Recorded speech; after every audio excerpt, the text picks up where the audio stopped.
each is completely constructed. Seafighter's cavernous mission bay has room for 12 mission modules. These military-style Lego blocks not only contain the tools for anti-submarine, mine, and amphibious thủy lôi warfare, và tác chiến đường bộ. but also the tools for 6 aerial warfare. They are also home to Tàu cũng visiting có chỗ nghỉ crew, ngơi cho các đoàn khách packed ghé thăm, submarine gói style, gọn theo kiểu không 12 gian to a tàu ngầm module. ở trong 12 mô đun nhiệm vụ.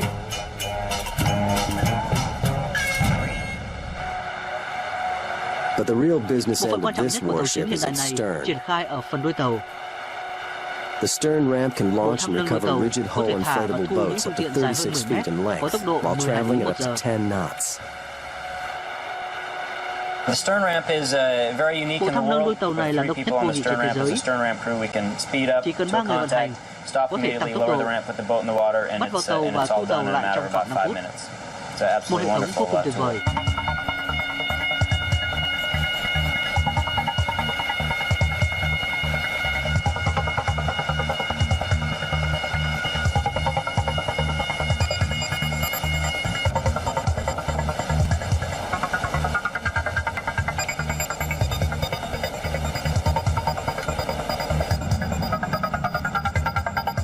Seafighter can also Seafighter có thể launch thả and và thu hồi recover UUV UUVs cũng and như other các cảm biến remote điều khiển từ sensors xa from từ this hệ thống ramp. thang nâng đuôi này. Once engaged, these probes kết can nối, spend các thiết bị hours này có thể or hoạt động nhiều days giờ hay mapping nhiều the ngày dưới nước. underwater battle space, hunting Mấy bản đồ đáy subs or biển, săn mines tìm tàu before ngầm hay returning to thủy lôi trước Seafighter khi on tự their trở own. về Seafighter. It's quite a Trước đây đó là technological một kỹ thuật challenge phức to get tạp, that stern nhất ramp là down khi between thả the two thang nâng hulls đuôi with all the sau water flow với that hai goes luồng phun nước between mạnh the chảy two. dưới thân tàu như thế. And the Với hệ ability thống to mới nó use có the thể hoạt stern động ngay ramp cả with khi ngọn sóng loads as cao large 11 as an mét 11-meter với sức rib, nâng which 10 can weigh tấn. up to 24,000 pounds, is a Seafighter đã tremendous giải quyết được thách thức technological to leap lớn here về on kỹ thuật. Seafighter.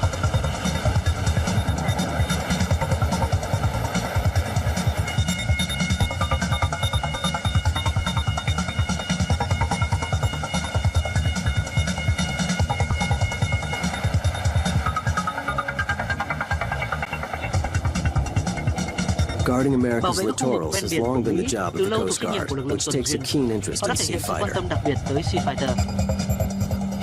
The Coast Guard is looking Lực at lượng tuần duyên nhìn vào Seafighter to Seafighter để đánh giá evaluate nhu cầu cơ for bản cho basically tương a lai, future surface fleet. One of the nhằm Coast kiểm chứng khả Guard's năng ngăn major chặn các tàu missions, lạ tới từ which is biển. intercepting a vessel at sea, whether it Có thể be tàu của drug, bọn buôn ma túy, AMI, or diễn tập basically bắn a đạn port thật and hoặc coastal các tình huống waterway an ninh trên securities biển. type situation. We're going to Chúng head ta up sẽ di towards chuyển the Los tới khu vực Angeles Los area, Angeles and we'll be và sẽ searching tìm kiếm for các mục tiêu nhỏ di chuyển small, với tốc độ go-fast cao, targets tình huống diễn tập or giả định của Bộ An ninh Nội simulating địa. threats to homeland security. Seafighter is tasked Ban kiểm with tra của protecting an Seafighter là area bảo vệ off khu the vực ven coast, biển, while the nơi lực Coast lượng Guard tuần duyên tries to cố gắng sneak ngăn a chặn các fast tàu nhỏ boat tốc độ past their cao của kẻ guard, xấu lén lút xâm simulating nhập. the bad guys. They will do Nhiệm vụ this này at sẽ diễn night. ra vào buổi đêm. They succeed in Họ đã locating the thành công trong target việc and xác chase định it được mục tiêu down, as the Coast và đuổi Guard bắt. crew mans their rib to investigate. The crew chief Bộ đội relays bảo vệ bờ information biển from the sẽ tiến bridge hành about kiểm the tra. bad guy's position and speed. Đội trưởng đã nhận được thông tin về tốc độ và vị trí của những kẻ xấu.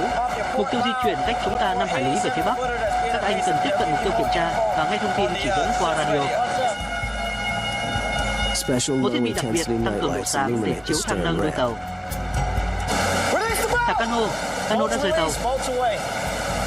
And what we've been Chúng tôi đang testing kiểm is tra khả the năng của ship's tàu trong ability việc to ngăn chặn và intercept truy and đuổi các mối đe prosecute dọa, a threat cụ to thể là các homeland tàu xâm security, nhập, có thể là particularly buôn a lậu, vessel that vận may chuyển ma be túy a hoặc tương smuggler, tự a như drug thế. runner, a terrorist, or something like that.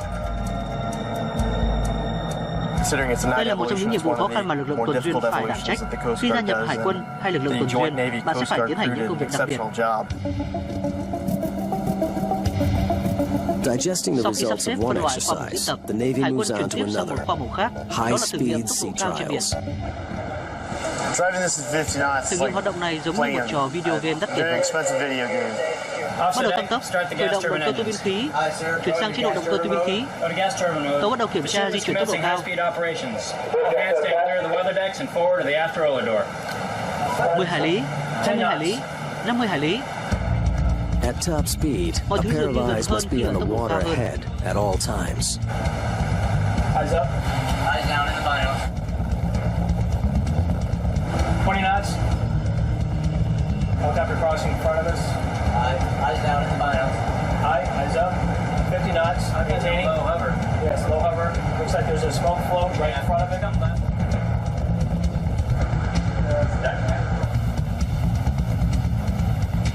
Everything closes at a faster rate. Khi bạn chạy với tốc độ 50 hải lý một giờ, khác biệt rất lớn so với 30 hải lý. Mọi thứ diễn ra và tăng tốc rất nhanh. You really don't have any feeling Gần of như bạn speed không up here cảm on the nhận gì bridge về because tốc the độ ride trên is so khoang điều smooth. khiển.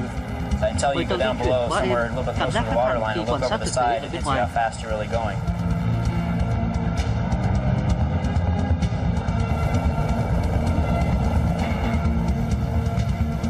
you see that you're going 50 Như các bạn or thấy, 55 tôi đã di knots, chuyển với tốc độ 50 it's đến just a 55 wonderful hải lý feeling một to see giờ. how Đó là easy một it cảm is to giác make tuyệt it all vời khi happen thấy with mọi the thứ vận technology hành we một cách have dễ here. dàng nhờ vào những công nghệ có ở đây.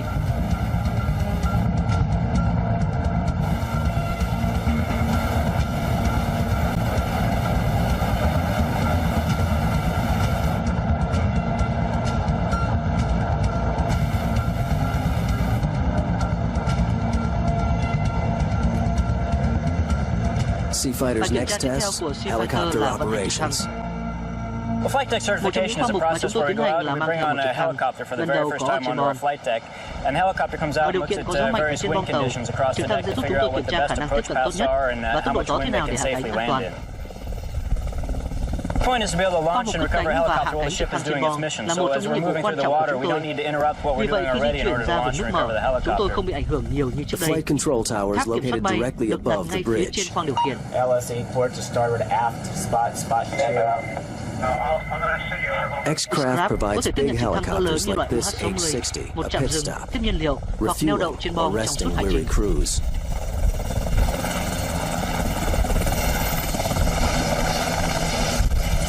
Pilots will decide if the system works, if it's safe to land while Seafighter rushes through its mission, even as it clips over the waves at nearly a mile a minute.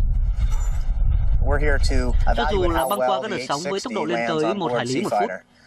Probably Chúng one tôi of có the ở đây để interesting đánh giá things trực thăng is UH-60 a hạ ship cánh tốt thế such nào as a trên bong. Seafighter that can do 50 plus knots. Có lẽ đây là một trong những việc thú We vị have a nhất. lot of data points to hit.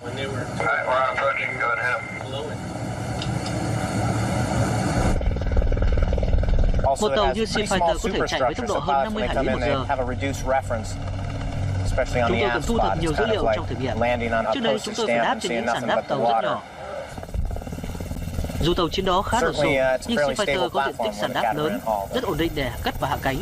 A new night Một lighting hệ thống system đèn tín allows hiệu mới cho pilots phép to phi see công the quan sát được landing khu vực zone hạ without cánh blowing out mà their không night cần sử vision dụng kính nhìn goggles. đêm đặc biệt. Too Quá much nhiều ánh light sáng có thể could be gây lóa mắt. blinding. Senior Engineer Kỹ sư cao George cấp Gray George Gray explains. giải thích. On this ship, what we've done is Hệ added thống đèn tín hiệu này LED được lights thiết kế around đặc the biệt peripheral và rất sáng để of phi the công quan ship, sát rõ mặt which are bom. very bright, so the deck Độ personnel dài rộng của bom can see the và deck đáp edge, they chúng can giữ see the sàn tàu. scatter on the deck and not walk over the side Đó of là the tín ship, hiệu hướng dẫn rất hiệu so you quả. have a very good outline.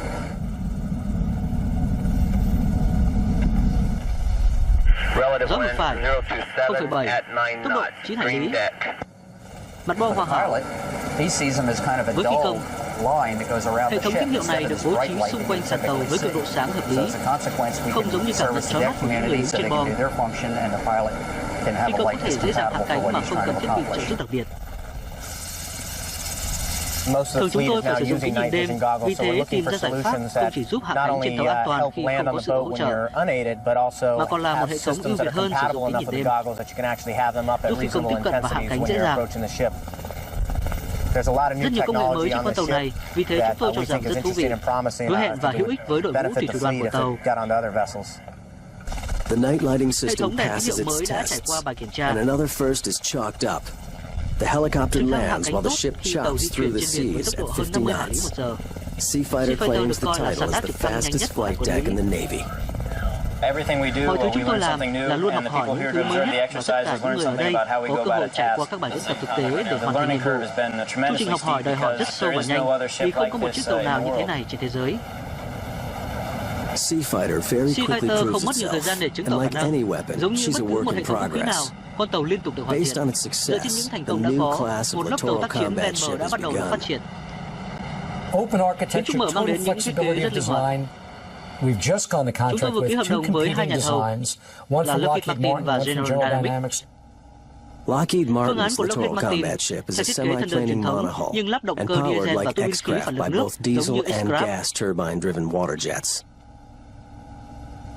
General Thiết kế Dynamics của design General is a Dynamics là tàu ba trimaran, thân also driven by Trimaran water jets. và cũng sử dụng động cơ phản lực nước.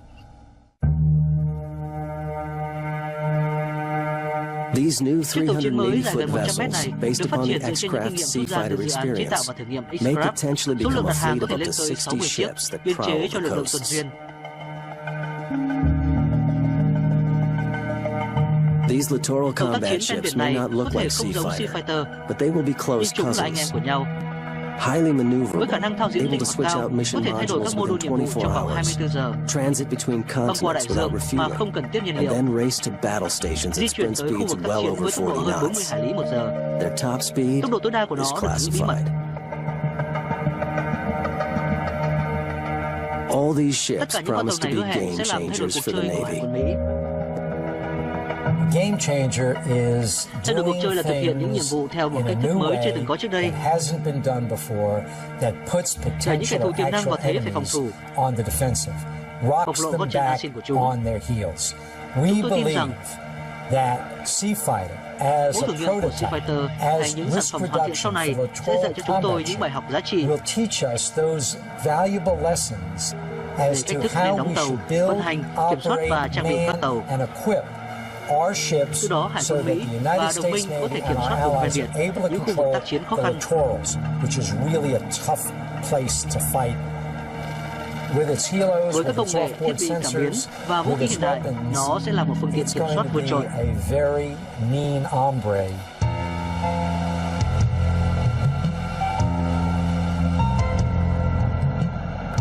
The military Quân đội Mỹ often thường sử dụng uses kích thước thận trọng, superlatives dè to dặt describe để the mô new tả một hệ thống systems, mới, but nhưng con this tàu ship này là một seems cách mạng worthy thực of sự. its hype. This vessel, X-Craft hay Sea Fighter, is là một the trong những thiết kế tốc độ fastest nhanh nhất của large Hải quân naval Mỹ. craft built anywhere in the world. And I thừa have nhận to rằng admit, đó là một I bước get a tiến particular lớn. buzz of going out on something weighing Khi có một con tàu 1.400 tấn đi với tốc độ hơn 50 hải lý một giờ,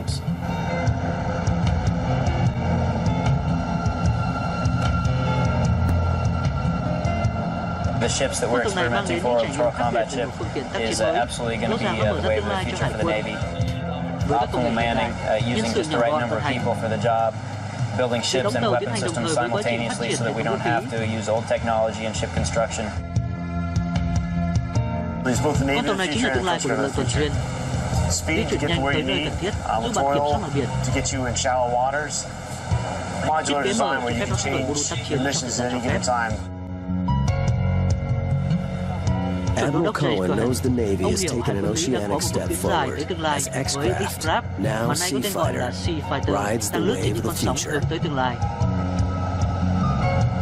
We Chúng tôi pushed đẩy the giới hạn về mọi hướng có envelope thể. in Nhiều lúc just nó khiến tôi about phải bật dậy lúc nửa đêm, every dimension nhưng rồi that kết we thúc tốt could. đẹp. There are a lot of things that kept me up Chúng at tôi vui night, mừng với but những gì đã also hoàn it thành. ends well, and we're excited about the finished product.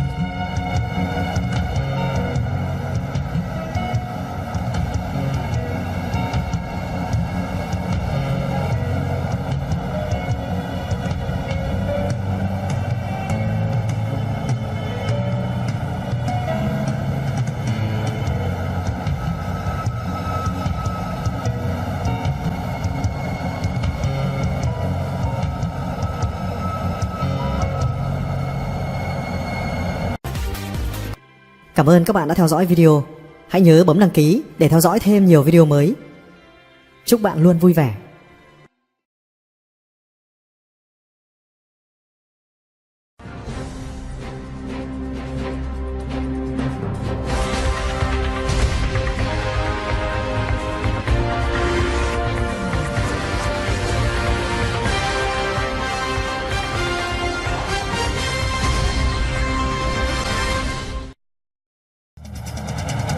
The Navy Quân wants đội to Mỹ build muốn the xây dựng một lớp fastest tàu nổi với warship tốc độ nhanh nhất thế afloat. giới. They wanted to charge Họ muốn có một through loại tàu có 8-foot thể đạt tốc độ seas at tới speeds 60 hải lý approaching một a giờ. mile a minute. Carry Có remote thể mang các cảm biến sensors, điều khiển từ xa, swap có out các mô đun weapons tùy as biến theo missions các nhiệm vụ khác change. nhau. Literally Có thể triển khai morphing chiến thuật from chiến tranh chấp covert nhoáng trên thực operations tế, to a launching cùng với pad trực for thăng mang theo helicopters tên and lửa tấn công. missiles. Được Run vận by a hành bởi một skeleton thủy thủ crew, đoàn but capable of và có delivering thể a triển khai nhiều nhiệm vụ multifaceted tấn công nhanh. assault. Nghe It thì có sounds vẻ like như là một mission nhiệm vụ bất khả impossible. thi. In the Quân đội Mỹ đã military, tiến hành X các thử nghiệm stands mở for rộng. experimental, and Và X-Craft is the X-Craft ship là chiếc designed tàu to được thiết break kế the để có mold thể of the triển blue khai nhiệm vụ water ở navy. những vùng biển sâu.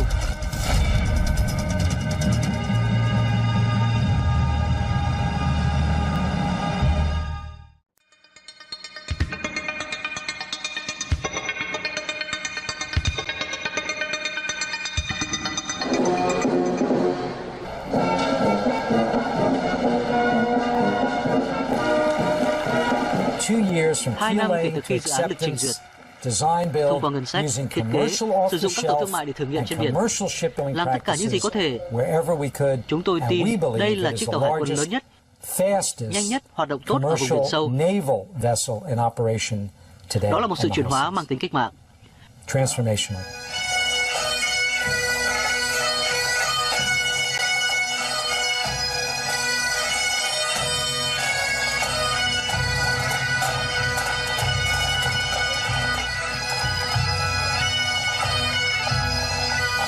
Và cuối cùng, giấc mơ mang tên X-Craft đã sẵn sàng trở thành hiện thực. X-Craft được mang tên thánh là Sea Fighter, nghĩa là chiến binh biển cả.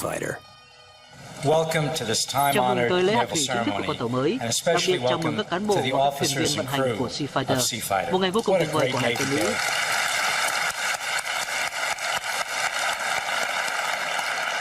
Đây là một nhiệm vụ thú vị nhưng đầy thử thách. X-Craft là một ví dụ sinh động của việc triển khai nhiệm vụ một cách tập trung nhất, với những tiến bộ khoa học công nghệ mới nhất, khắc phục các rủi ro và khó khăn, chuyển hóa thành sức mạnh của hải quân, tác chiến hải quân và vì xã hội của chúng ta cũng như thế giới. Tôi xin đặt tên thánh cho tàu là Sea Fighter, chiến binh biển cả. Một chế độ khác là lái tự động, có thể đưa ra lộ trình muốn di chuyển tùy ý, thiết lập và tàu sẽ tự động di chuyển. Một bộ phận nữa mà chúng tôi cần kiểm soát là động cơ. Có thể điều khiển một động cơ phản lực nước duy nhất, hoặc kiểm soát cả 4 động cơ, hoặc điều chỉnh từng động cơ riêng lẻ. Thường thì chúng tôi sẽ điều khiển bằng tay khi tàu di chuyển ở tốc độ cao, nhưng ở chế độ lái tự động, tàu cũng thao túng khá linh hoạt. Đôi khi máy tính làm tốt hơn con người. Propelled by water Động cơ phản jets, lực Sea là nguồn Fighter động has no lực của tàu. propellers, and X-Craft không rudders có chân replaced vịt, with và small vì thế khoang staves. động cơ của nó nhỏ hơn nhiều. Việc It's lái tàu được steered thực hiện chiefly bằng by cách đổi changing hướng the của direction of luồng the phản water lực nước. jets. She can X-Craft also có thể xoay rotate, vòng turning on chỉ her một chiều. axis. 55 55 hải lý knots một is giờ, nearly a có nautical nghĩa là có mile thể a di chuyển minute. gần 1 hải lý mỗi phút. At Và those với tốc độ speeds, nhanh như keeping vậy, a hand on the người lái tàu cần controls tới ghế ngồi requires công nghệ high-tech cao. seating. These are our Đây là VSSL loại ghế chairs. They're shock VSSL. mitigating chairs.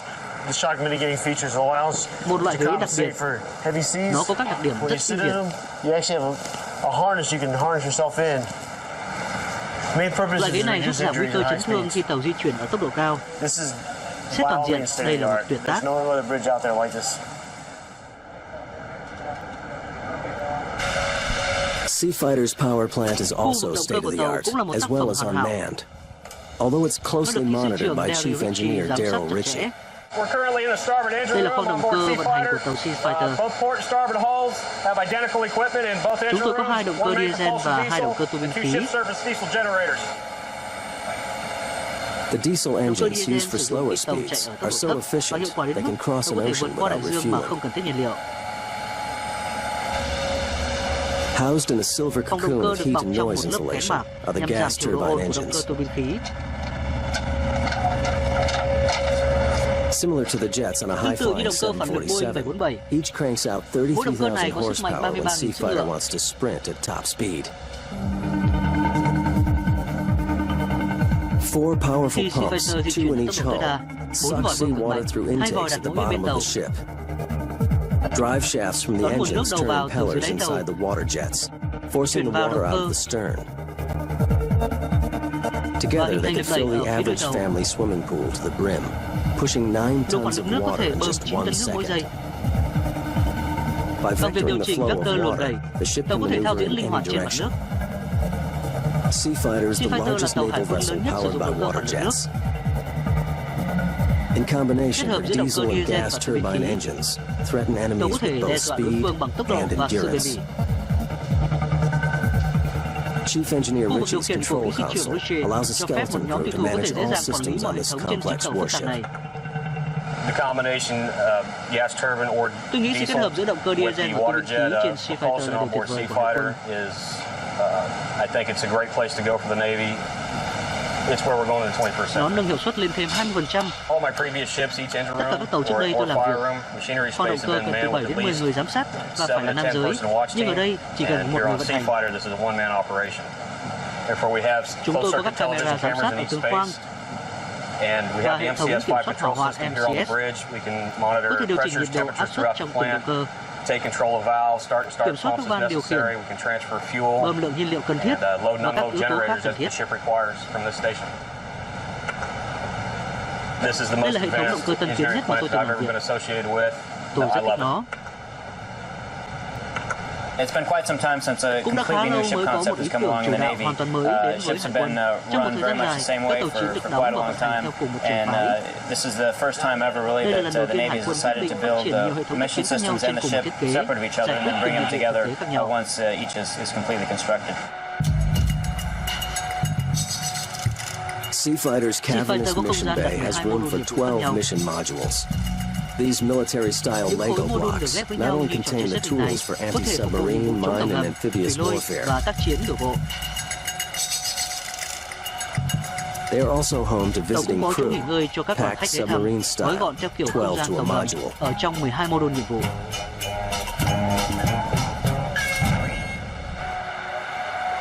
But the real business Bộ phận end of quan trọng this nhất của tàu chiến warship hiện is đại its này stern. triển khai ở phần đuôi tàu. The stern ramp can launch thăm and nâng đuôi recover tàu rigid có hull thể thả và inflatable thu những boats phương up to tiện dài hơn 36 10 feet in mét, có length tốc độ while 10 traveling hải at lý up to một giờ. 10 knots. The stern ramp is very unique Bộ in the thăm nâng đuôi world. tàu này With là 3 độc nhất people vô on the nhị stern trên thế ramp. As giới. a stern ramp crew, we can speed up Chỉ cần to 3 người vận contact, hành, stop có thể tăng immediately, tốc lower độ, the ramp, put the boat in the water, and bắt vào it's tàu và all thu tàu done in a lại matter trong of khoảng about 5 5 phút. minutes. It's an Một hệ absolutely thống vô wonderful cùng tuyệt tool. vời.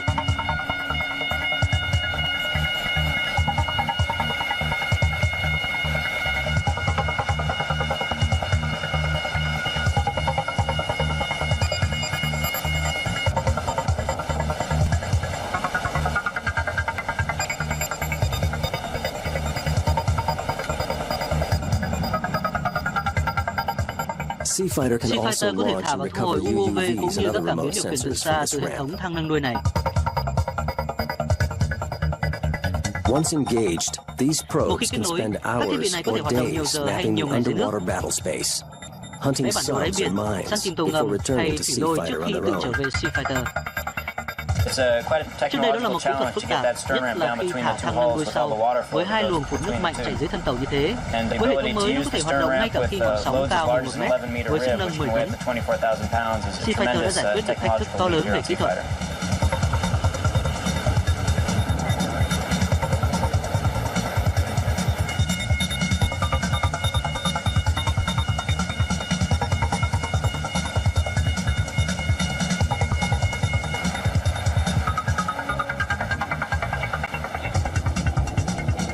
Guarding America's Bảo vệ các khu vực littorals ven has biển của long been Mỹ the job of từ the lâu Coast thuộc trách nhiệm Guard, của lực lượng which tuần takes a duyên. keen interest Họ đã in thể hiện sự quan Seafighter. tâm đặc biệt tới Seafighter.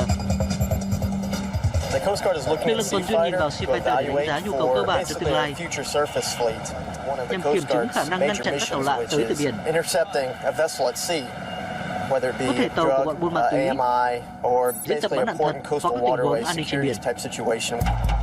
We're going to Chúng head ta up sẽ di towards the chuyển Los tới khu vực Angeles Los area, Angeles and we'll be và sẽ searching tìm kiếm for các mục tiêu nhỏ di chuyển small, với tốc độ go-fast cao, targets tình huống diễn tập who are giả định của Bộ simulating An ninh Nội địa. threats to homeland security.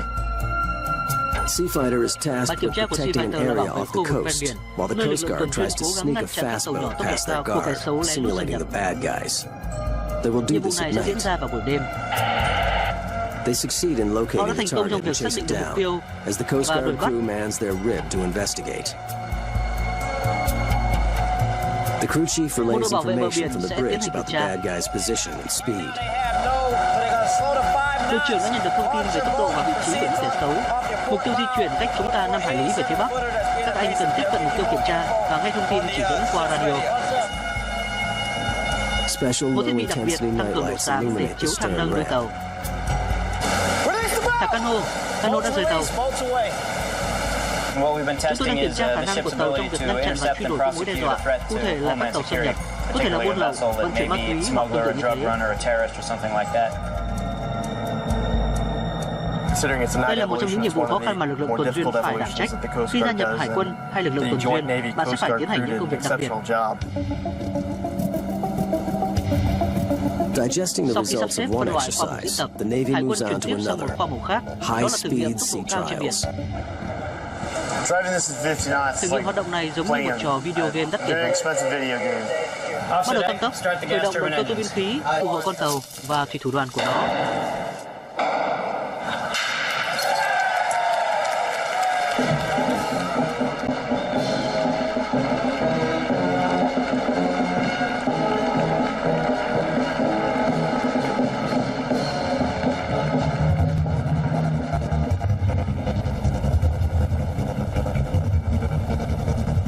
Sea Fighter's shakedown cruise begins with a 1,300 nautical mile cruise to Naval Station San Diego for extensive sea trials.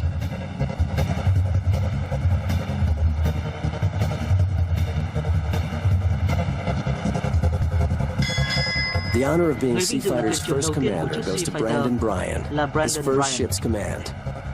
For Lieutenant Commander Brandon Bryan, I would tell you that there are admirals tôi phải nói đây là một cá in the nhân vô cùng Navy giỏi, that would willingly trade places sẵn with sàng thử that thách khả young năng chỉ commanding huy của officer. mình. We think he's got Cậu ấy the là most một trong những cơ quan chỉ huy exciting mới của new Hải quân Mỹ command hiện nay. in the Navy today. They told Họ me nói với the ship tôi was con going tàu to này go có thể di 55 chuyển với tốc knots, độ 55 and hải lý it một was giờ. just, it Dường seemed như like đây a là một dream công job việc to đầy me, mơ ước đối với tôi. being able to have this big of an influence Khi được on chỉ huy how một the chiếc tàu Navy được of the coi là future hình is ảnh going to be tương lai built của and Hải quân run. thế này. That's exactly what it's been all along. Không còn gì This is tuyệt vời hơn. fantastic. So let's just come down here well past 1SD and then we'll hook around to the north into our anchorage, okay? Yes, sir. On most Với hầu hết ships các chiến of hạm the của Navy Hải right quân now, này, a ship tốc can độ go tương lai max chỉ speed khoảng about 30 30 hải lý một knots. giờ. Generally on Và the cần bridge you tới have 5 đến 6 about người 5 đảm or 6 nhiệm công tác people hỏa doing tiêu. all the navigation. But here, because of the Ở technology, đây với because công of all nghệ the hiện đại, information we have mọi right here thông in tin front cần of thiết us, được hiển thị just trước two mặt. people can manage Chỉ the cần 2 người navigation điều of the khiển ship con even tàu. at very high speed very effectively. We've been watching these two, and they very closely hit right here. And then he turned hard. Because the Do Hải Navy quân and và Coast lực lượng Guard are tuần duyên Mỹ increasingly ngày sharing càng the chia roles sẻ of nhiều coastal nhiệm vụ cùng protection, nhau, nên Sea Fighter Fighter sẽ is có manned thủy thủ by đến từ cả sailors hai from lực lượng both to để thực tập train and và học learn tập cùng với together. nhau. Protect bridge, let me know when you're ready Thủy to thủ cover. đoàn phải ngồi ở ghế The khi crew tàu must di chuyển với strap tốc into độ their cao, seats to và hệ travel thống at điều khiển nautical hiển thị warp như một kiệt tác speeds, này and giúp Hải quân và lực state-of-the-art lượng tuần duyên displays Mỹ allow the quản lý Coast nhu Guard cầu and tác Navy chiến to thực tế manage dễ the dàng hơn. demands of combat more easily. This right here Đây is là hệ our thống điều khiển mouse giúp chúng tôi điều that chỉnh, allows us kiểm soát to các màn hình hiển use thị our hiệu quả. monitors. We have control our Có active nút chuyển monitor. chế độ kiểm soát We can radar switch over, hoặc we kiểm can soát các control màn hình our điều khiển radar, khác. or we can control Chỉ our cần other giữ active hai tay ở monitor. bảng điều This khiển allows us to keep our và hands ngồi off trên the ghế vận console hành. and sit back in the chair and use these controls. In order to Để steer, điều we chỉnh have hướng on the lái, left ở side bên we have trái our chúng tôi có cần điều khiển. joystick. At sea mode, you can go Gạt lên forward trước mặt and hoặc back. về sau, You can turn bow the xoay ship sang bên port phải hoặc bên starboard, trái, or you can twist it. hoặc có with thể the vặn bow chéo arch theo ý twist muốn. right in position. The second mode is at Cách thức thứ harbor hai khó mode, hơn. which allows us to Nếu muốn walk. tàu đi If theo we need chế to độ get next vòng, to a pier, we can có walk thể điều khiển vòng completely sang trái straight hoặc sang over. phải. Either way. The second